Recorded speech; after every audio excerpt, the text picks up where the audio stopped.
Hey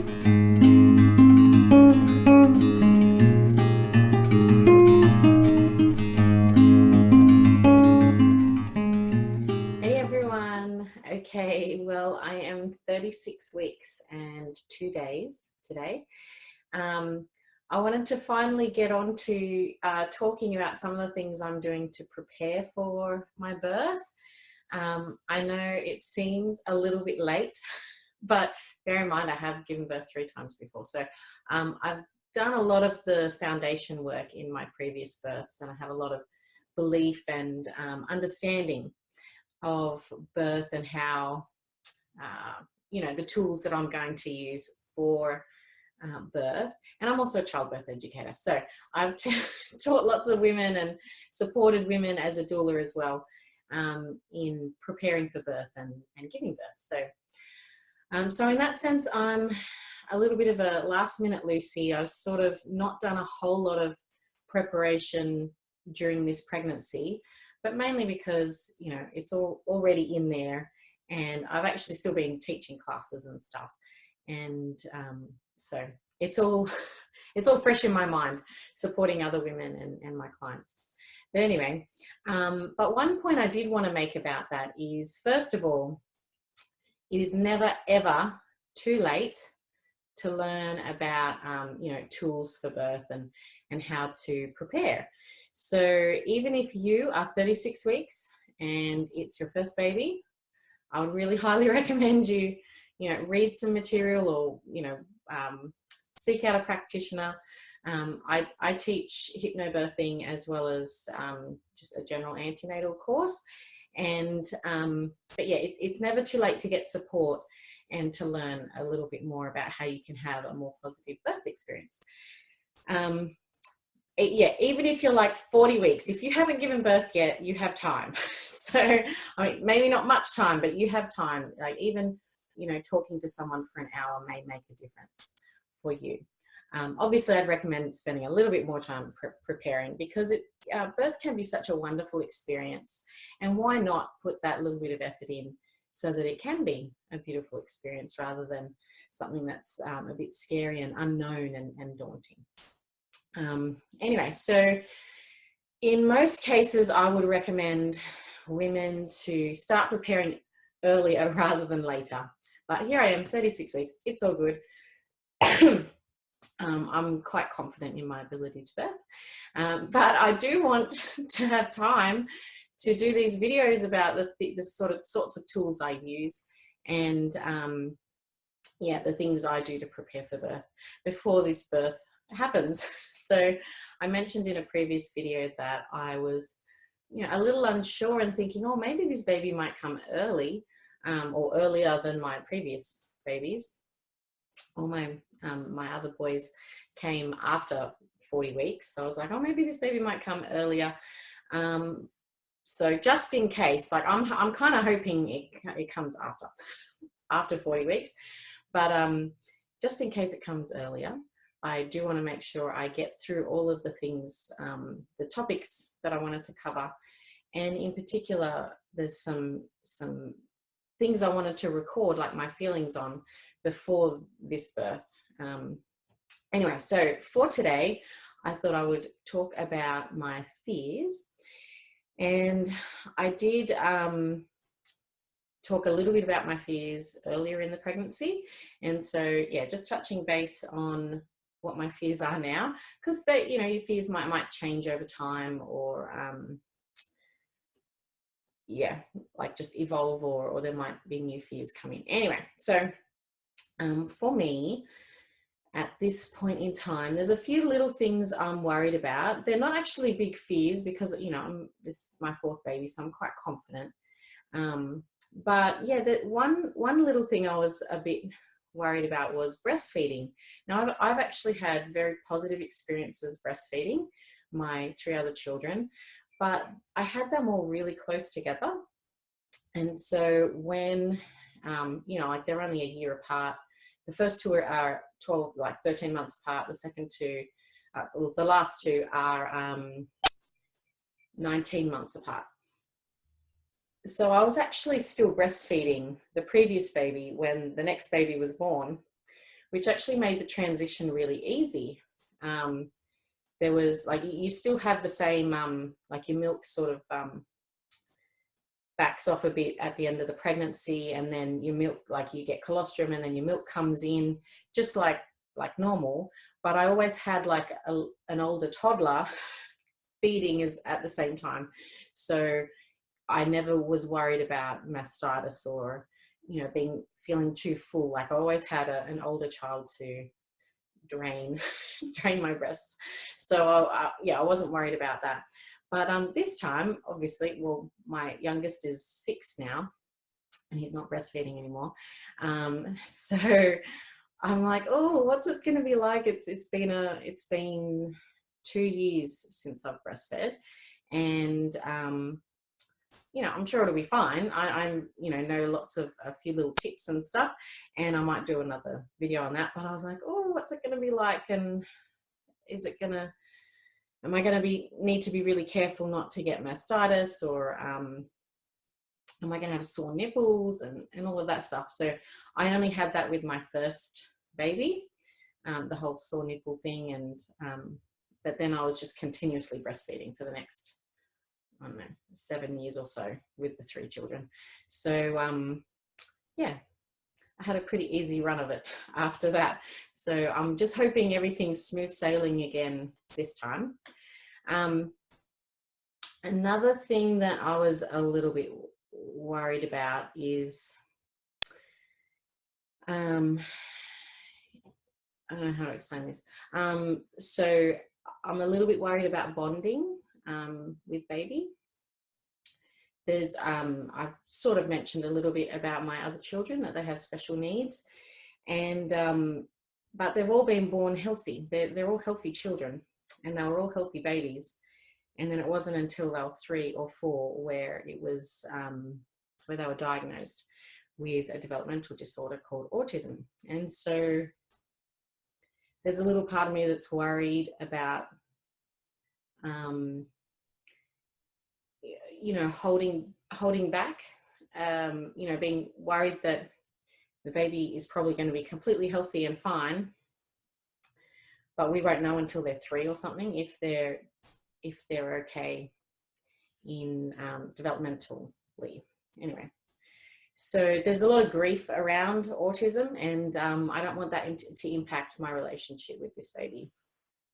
So that's something I've been, you know, working on and talking through with someone. Then there's other sort of little things, like, you know, just the little worry that something might go wrong. That's not really anything to do with having a home birth. I'm having a home birth. So it's not that I'm worried something will go wrong, like, you know, something awful in the home, because it's a home birth, because we're very close to the hospital, and, you know, all my births have been straightforward. So it's more just like something could go wrong whether you're in the hospital or you're at home. So it's not the place of birth that has me concerned. But I guess maybe there's a bit of a feeling of like, well, what next? We've been dealt a few challenges with our children, and maybe something else is going to be thrown our way. So anyway, that's a bit negative. It's very pessimistic. So but there's that little thing of, oh, what if something goes wrong? I've talked through a lot of these fears with my midwife, and particularly the idea of something possibly going wrong, you know, like, for example, postpartum hemorrhage or things like that. So we've talked about what happens if that occurs, and what she does, and what, you know, can be done medically to support me, and how they keep an eye on things and make sure that I'm safe and baby's safe. So that's been very reassuring. And the last thing that I'm a little bit worried about is just that there's always that tiny bit of doubt about how the labour will go. So I've had, you know, my first labour was terrible, but my second and third labours were incredible experiences. And there's no reason for me to expect it to not be just as, you know, beautiful and empowering and wonderful. but you know, you don't know until it actually happens. So there's just this little bit of me going, oh, what if it's like a really long labor and I won't really enjoy that? Or what if it is more painful? Or, you know, like I'm using hypnobirthing, so there's quite a focus on relaxation and decreasing pain, and in fact there's the potential to eliminate pain, but I'll talk about that in another video. But yeah, you know, what if for some reason it's different this time? There could be a physical reason why it's a longer labor, or, you know, the baby's position, or whatever it might be. So anyway, so there's a few little niggly doubts or fears, but what I did want to finish up on is talking about how I'm addressing those fears.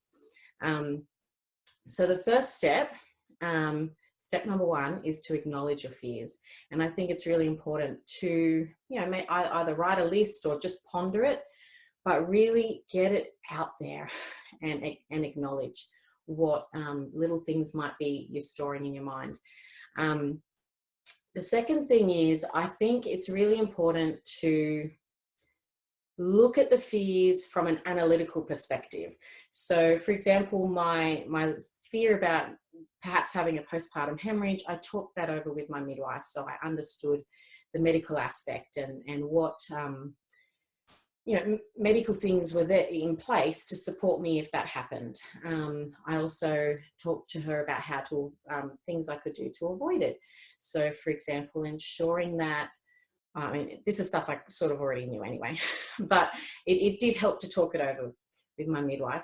But, you know, one of the things is to, once baby's born, to be totally focused on your baby. You don't want to be kind of distracted with, you know, other people in the room. You just want to focus, because if you're focused on your baby, all the right hormones will be flooding your body and telling your body, okay, baby's out, let's close off those blood vessels and make sure we expel that placenta nice and efficiently, and you know, to minimize the chance of a hemorrhage. Anyway, so that's sort of a very vague explanation, but the point is I discussed it with her. So all of these fears I have kind of looked at from an analytical perspective and talked it through, like with my partner, like with my spouse, my husband. So talk it through with someone, either your partner, or if they don't have much knowledge in the area, talk it over with your midwife or a friend, or, you know, a doula or a childbirth educator, and really get to understand the issue and how you could avoid that, or decrease the chance of that particular fear coming to fruition. But the third step, and this is probably the most important, but I do think the other steps are important as well, is to release the fear emotionally. And this is where I'm just such a big fan of hypnobirthing. So, you know, you can get like a fear release track. There's a number of different hypnobirthing programs, but I just have to say I'm a Hypnobirthing Australia practitioner, so I would highly recommend you hop online and go to hypnobirthingaustralia.com.au, and there's a bunch of MP3s available that you can get there.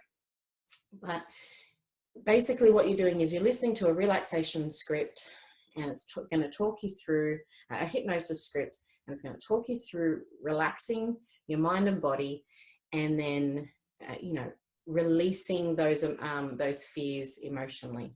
So I've found that really really helpful. And what else can I say? I just think it's an essential part of preparing for birth, because we do carry so many, I mean, it's so easy to carry fears, and we don't want to take those fears into the birth room. We want to have those you know, those positive thoughts of, you know, counteracting the effects of any fears. Anyway, so that's my little tips on fears, and a little insight into the fears that I have, and I will be doing a fear release soon.